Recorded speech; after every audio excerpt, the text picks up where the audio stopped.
ka-El Diablo, magandang tanghali, umaga, hapon sa inyong lahat dyan. Kung saan man kayo nandoon. Ito naman po tayo sa isang adobo version. Adobo ba ito? Ito isda. Anyways, ano tayo, maggagata tayo ng isda na walang gisahan. Magpapakulo lang, parang ganun, papatuyo. But anyways, ang isda natin basa fish.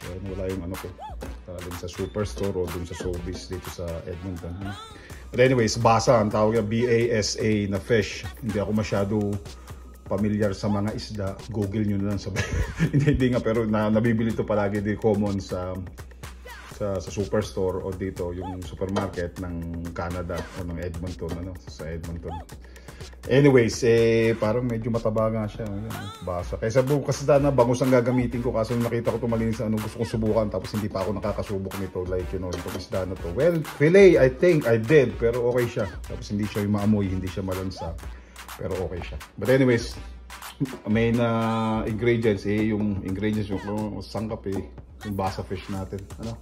Tapos, para magpapaksiw lang tayo nito, mga ka-El, bawang, sibuyas, luya, at may konti tayong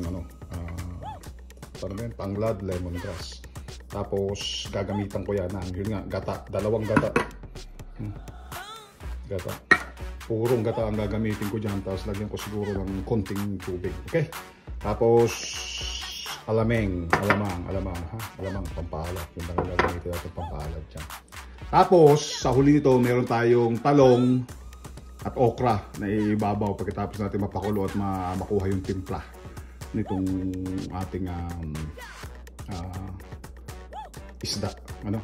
Parado ng dat, yun nga pala, mas maganda kung lalagyan din natin ng konting asin to. Lalagyan ko ng konting asin para medyo, you know, yung isda bago ko siya paghalu-haluin to. Okay, pakita ko sa inyo yung mangyayari pagkatapos kong ilagay ito lahat dito. Okay, nilagay ko nga, pinaghalo-halo natin yung mga sangkap natin, sibuyas, bawang, tanglad, luya, gata at yung isda. So nilagyan natin ng alamang at makikita nyo may mga pula-pula ng konti.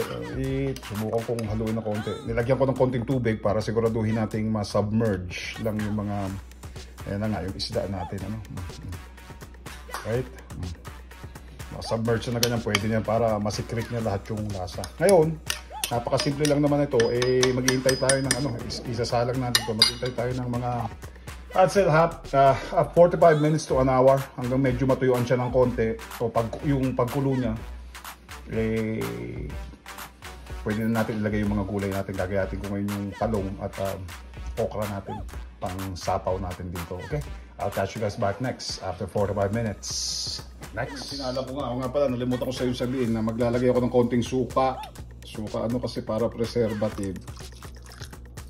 Kasi yun nga, dahil pangalan nito para hindi siya maging mapanis, papalamigin natin ito, masarap to sa bahaw na kanin. Okay, next. After like 45 minutes or so, ayan na, tapos na yung ano natin, ayan ang nilabasan.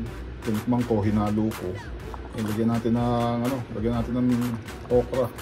Malambot na siya, masarap po, may mantika, For another 15 minutes, okay na to. Magkita-kita tayo after 15 minutes. Yung talong, okra ko. Ito yung talong ko, malalaki yung talong. Sapaw natin. Sarap yung sabaw nito. Malalaking talong dun sa Sobeys kasi gano'n. Nakita ko lang. Subukan naman ng ibang klaseng talong kaysa sa Chinese talong. So, ganyan lang yan mga ka-El. Magkikita-kita tayo sa final nito. Matik na. Sarap nito. Tara mga ka-El Diablo, yun po ang nilabasan ng ating niluto po ngayon. Pwede yung pampatuyuan ng konti, pero okay na siya. Ating isda. Ayun, isda. Masabaw. Tikman nga natin. Yun. Tama-tama yung lasa niya mga ka-El. Other than that, yan po ang ating pangalan nito. Oopsie! Yan po ang ating ginataang basa fish, with talong at okra. Other than that mga ka-El, patutuyan pa natin ito ng konti for another few or so para matanggal yung kanyang, matuyuan siya ng konti. May like, subscribe at mag-share po tayo mga ka-El Diablo. May join button at mayroon po tayong super thanks. Maraming salamat po sa panonood niyo po palagi. At ito po si Mr. El Diablo. At sa kain ng blues na po natin, tanghalian natin. Ito po ang ating ulam. Maraming salamat po. I'll catch you guys back next soon. Keep it real and clean. Howdy boys. Peace. Next. And thanks for watching.